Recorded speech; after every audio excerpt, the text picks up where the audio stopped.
Jadi Bang Bona, Anda kan sedang melakukan penelitian dan hipotesa Anda adalah ijazahnya Pak Jokowi tidak ada, bukannya palsu atau asli ya, ijazahnya tidak ada. Lalu tanda tanya. Lalu kemudian kemarin KIP sudah ketuk palu. Kalau misalnya KPU, bukan kalau ya, sudah memerintahkan KPU untuk memberikan salinan kepada Anda sebagai pihak pemohon. Pertanyaannya, kalau salinan ijazah Pak Jokowi sudah terima, apa yang akan Anda lakukan pertama kali? Pasti yang pertama, karena ini aku minta untuk publik, ini kuserahkan ke publik. Siapapun publik silakan mengaksesnya.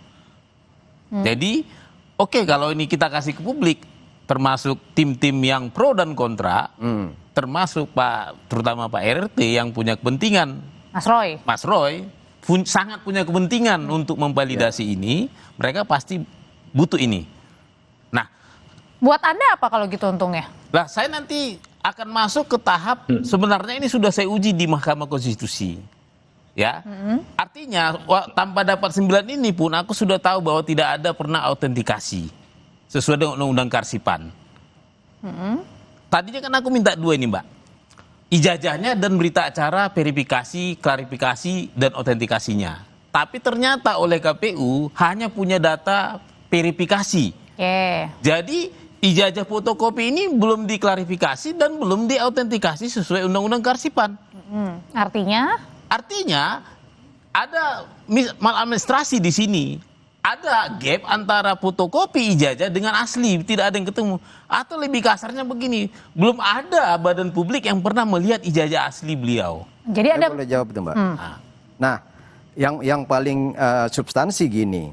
Karena ini kan yang terkait dengan Undang-Undang 14 2008 ini soal KIP ini kan, ini sudah merujuk pada hasil sidang KIP. Nah, sekarang begini. KPU pun akan menyerahkan dokumen itu kepada Mas Bonatua, itu hanya dokumen salinan kan, bukan ijazah asli. Jadi hanya fotokopi ijazah yang dilegalisasi.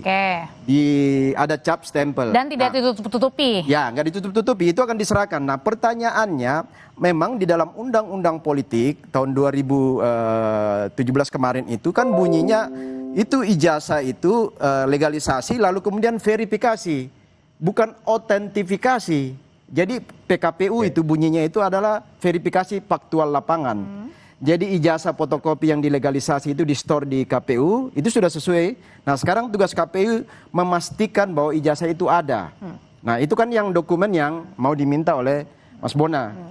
Nah, pertanyaannya adalah apakah ijazah aslinya itu yang ada di Pak Jokowi, yang sekarang ada di Polda itu otentik? Asli benar-benar atau enggak? Kan itu pertanyaannya. Nah, itu tidak akan menjawab apa yang menjadi case di KIP. Karena beliau akan terima nanti hanya dalam bentuk fotokopi dari salinan. Meskipun tadi kata Bang Bona bilang salinan yang diserahkan dari KPU yang sudah dilegalisir juga akan dipersilahkan ketika tersangka Roy. Dan itu hanya fotokopi legalisasi kan. Nah, sekarang problemnya adalah kalaupun itu nanti dibuka lalu kemudian Mas Roy Suryo CS melihat itu enggak ada dampaknya karena ijazah asli itu ada di penyidik hari ini di Polda. Itu yang harus diuji, bukan yang dari KPU. Jadi maksud saya tadi kenapa saya katakan nggak ada pengaruh sama sekali terhadap kasus palsu atau asli, nggak ada, karena itu juga fotokopi kan, fotokopi yang ada legalisasinya. Mungkin bisa kuinikan, artinya gini. Saya boleh boleh Pak. Nanti Bang Bona. Ya, silakan Pak. Saya kebetulan ini baterainya lowbat, nanti malah putus tiba-tiba. Jadi begini, menurut saya. Pertama, saya terima kasih sama Bonatua dan kawan-kawan ya, dengan mengakses ini paling tidak sudah jelas status informasi salinan itu terbuka. Kedua, saya kan lihat juga prosesnya itu juga kemudian kan diminta tahapan-tahapannya sampai verifikasi dan ditemukan bahwa ternyata berdasarkan undang-undang selama ini untuk kasus pendaftaran itu berkaitan dengan ijazah tidak pernah sampai ada autentifikasi. Salahkah KPU kalau tidak sampai autentifikasi? Ya tidak salah juga KPU. Ya, karena hanya verifikasi bunyinya. Ya, nah tapi ini kan feedback. Ini yang dibilang oleh Bonatua tadi bahwa sebetulnya ini ada manfaat publik. Bahwa ke depan dia harus perbaiki. Ini presiden yang kita tanggung jawab. Saya nggak menuduh bahwa itu pasti palsu ya, tidak. Sama sekali saya tidak memiliki pretensi apapun tentang keaslian karena tidak sampai tahap autentifikasi. Nah, adapun kasus pidana inilah nanti yang akan masuk ke wilayah pengadilan. Andai kata memang sampai masuk pengadilan, tentunya di sana sampai tahap autentifikasi. Nah, kalau itu sudah hal yang lain ya, menurut saya kita lihat aja nanti ya, mungkin Mas Andi dan kawan-kawan bagaimana proses di peradilan itu. Saya juga no opinion loh untuk mengatakan pasti ini palsu atau apa. Menduga aja saya merasa tidak punya cukup reason untuk menduga. Tapi kalau ini pertanyaannya Pak Alamsyah, kalau ini pertanyaannya akhirnya KIP sampai memerintahkan untuk membuka salinan ijazah Pak Jokowi karena ini dianggap sebagai informasi sebagai informasi yang terbuka ya, dan bagian sebagai keterbukaan informasi publik juga. Nah, pertanyaannya apakah Komisi Pemilihan Umum ini bisa disebut sudah melakukan kesalahan atau kelalaian?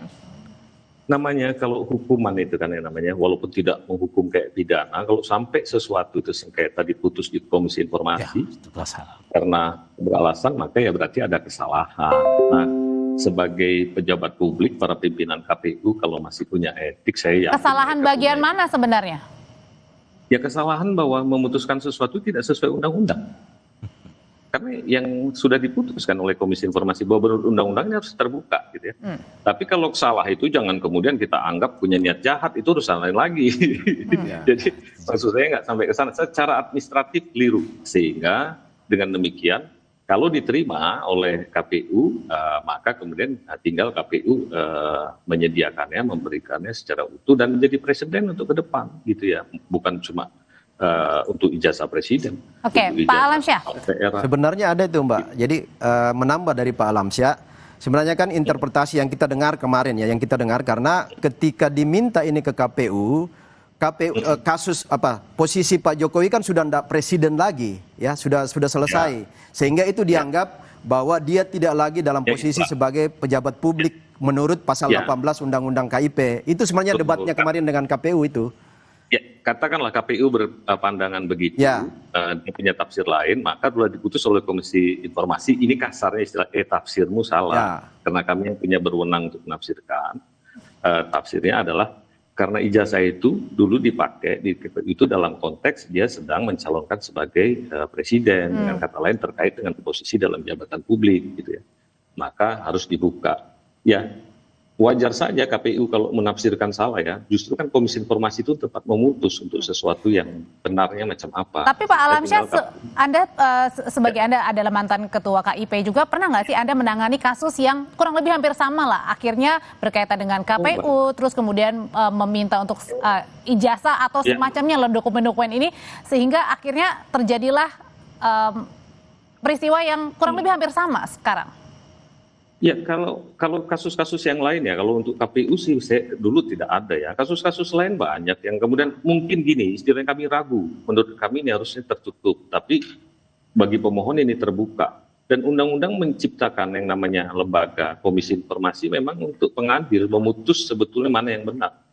Ada juga kadang-kadang diperkuat putusan PPID itu, keputusan PPID bahwa itu memang tertutup karena menurut Komisi Informasi secara undang-undang yang benar harus ditutup. Ada juga yang ditolak permohonan. Jadi memang itulah fungsi Komisi Informasi. Jadi ketika ada dispute, perselisihan, beda tafsir gitu ya kan, nggak ada larangan orang untuk menafsirkan, tapi nanti ketika sampai di Komisi Informasi ya tafsir Komisi Informasi itulah yang harus jadi acuan. Berarti artinya adalah putusan ini juga bisa digunakan untuk pejabat-pejabat publik atau mantan pejabat publik lainnya? Ya sama, kalau sekarang saya kan dulu pernah jadi pimpinan ombudsman misalnya, ada orang yang mau minta, sekarang saya sudah tidak jadi pimpinan ombudsman. Dulu waktu Alamsyah punya ikut seleksi ombudsman, mana salinan ijazahnya? Ya pansel yang ada di Setnek, karena Setnek dulu yang di situ yang mengelola. Ya Setnek sebagai badan publik harus menyediakan. Kasih saja salinan ijazah saya itu gitu kan. Dan ini kan sudah jadi presiden ya, sudah diputus oleh Komisi Informasi. Nah, ini mungkin jadi kita akan sampai pada tahap tidak lagi berselisih tentang salinan ijazah ini ya. Jadi mungkin menurut saya sedikit itu Bu Audrey.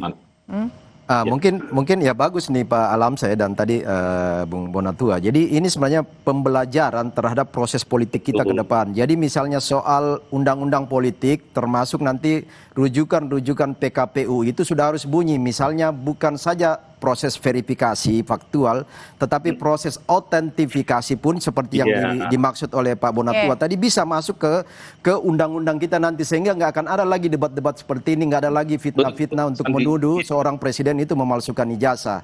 Itu penting sebenarnya. Ini poin penting dari proses keterbukaan informasi publik ini. Oke, kalau gitu Bang Bonatua sebenarnya balik lagi ke pertanyaan awal. Kalau misalnya sudah diberikan, apa yang akan Anda lakukan? Anda dulu deh. Ya, baik. Terima kasih. Jadi yang saya peroleh itu data paling tidak data sekunder. Di atasnya ada primer dan ada asli. Jadi ini semua punya level analisis yang berbeda. Saya kurang sepakat juga dengan Bang David tadi. Kalau saya dapat data sekunder fotokopi bukan berarti tidak bisa dianalisis. Kita bisa analisis PON. Kita bisa analisis tanda tangan, ya kan? Kita bisa analisis itu nama-nama yang ada informasi yang di dalam itu kita bisa analisis. Maksudnya adalah Anda mencocokkan benar atau enggak? Kalau perlu Anda telepon ke yang bersangkutan gitu. Terus misalnya ini sederhana saja, analisis sederhana, analisis legalisir ya. Itu kan saya punya 5 spesimen tanda tangan dekan yang melegalisir berbeda-beda. Ada 3 itu yang legalisir saja. Itu kan bisa di cross check dengan orang-orang yang melegalisir di tahun yang sama, tanggal yang sama bila perlu. Sama nggak spesimennya? Untuk apa itu kemudian? Kalau ya, identifikasi apakah ijazahnya asli apa? Fotokopinya, apakah fotokopinya asli atau tidak? Itu lagi nih bermasalah. Iya. Oke. Ya kalau itu batas dugaan lah nanti ya. Jadi istilahnya Mas Bona akan bisa melihat dugaan apakah ada dugaan tidak sama, tidak identik atau identik, batasnya itu loh mungkin. Oke, tapi kalau misalnya balik lagi ketika misalnya ada yang mempertanyakan misalnya, wah jangan-jangan Bang Bona ini ada di kubu Mas Roy, sebenarnya Anda ada kepentingan atau enggak nih? Saya dari awal dikit lah. Apa ya, mungkin di TV ini juga ya, Kompas ya waktu itu. Saya ceritakan gamblang awal saya pertemuan dengan beliau. Saya baru kenal beliau itu pertengahan Agustus, Mas Roy. Awal September saya ketemu dengan Bang Rismon dan pertengahan November saya ketemu Bu Tifa, Dr. Tifa. Oh ini menjadi TSK semua? Iya, artinya kami ini satu pihak, satu sisi di dalam hal penelitian ilmiah. Karena mereka mengaku sebagai peneliti, saya peneliti, tentu kami sama dong. Berbeda dengan Bang David dan kawan-kawan. Kan tidak ada yang peneliti. Seandainya tadi mereka juga bilang peneliti, saya kan ketemu mereka juga. Kami kan akan berkolaborasi data. Sesama peneliti itu biasanya paling nyambung tuh kalau bicara data. Masalah analisis bisa beda-beda. Masalah kesimpulan lagi pasti berbeda.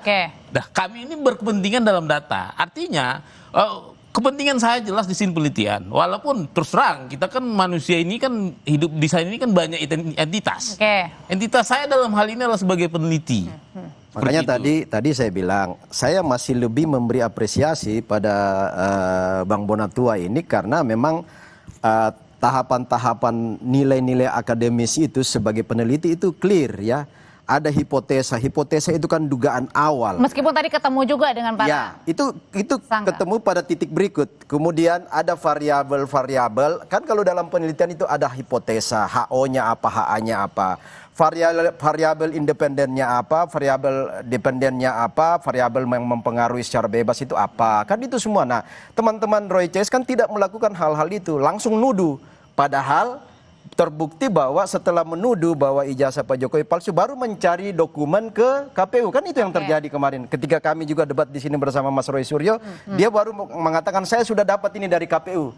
Padahal kan dia sudah dilaporin karena kesimpulan di depan baru data di belakang. Nah, kalau Mas Bonatua dugaan awal hipotesa di depan, mencari data sebelum mengatakan ini ada atau tidak ijazah, kan itu problem. Jadi beda, sangat berbeda, sehingga saya katakan saya masih lebih memberi apresiasi kepada Bung Bonatua karena tahapan itu clear. Dan putusan KIP juga ini tidak memengaruhi kasus. Tidak ada pengaruh karena keputusan KIP pasal 46 itu hanya 2, yaitu sebuah dokumen itu dikecualikan atau tidak dikecualikan. Artinya kalau tidak dikecualikan berarti publik bisa mengakses. Kan hanya itu 2 keputusan KIP. Menurut pasal 46 Undang-Undang 14 2008, dan itu yang terjadi pada gugatan beliau disetujui, dan memang nggak ada pengaruhnya karena ijazah asli itu ada pada Pak Jokowi dan sekarang ada di Polda. Dan nanti masih ditunggu berarti 14 hari ya, tergantung dari KPU berbanding atau enggak ya. Bang Mona terima kasih, Bang David terima kasih, sebelumnya ada Pak Alam Syah Saragi juga terima kasih, selamat malam. Terima kasih. Kasih Bang Alam. Tetap bersama kami saudara, sesaat lagi Friska Clarissa akan kembali dengan informasi dari pelatih Timnas. John Hatman menyebut sedang dalam proses merekrut asisten pelatih untuk menangani Timnas Indonesia. Kriteria asisten pelatih seperti apa kira-kira yang dibutuhkan Hatman? Kita bahas ulasannya, tetap bersama kami.